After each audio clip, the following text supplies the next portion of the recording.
আমায় নিয়ে আমার বাবার স্বপ্ন ছিল বড়, বলেছিলেন জীবনটাকে ফুলের মতন গড়।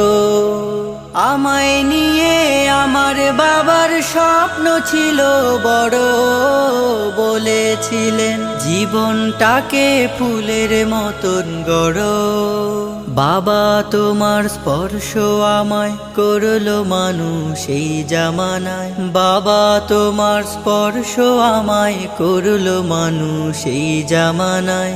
এখন আমার দিন কেটে যায় অভাব শুধু তোমার, তোমার গায়ে হাত না রেখে ঘুম হতো না আমার। তোমায় দেখে হৃদয় থেকে দূর হতো সব আধার। বাবা বাবা।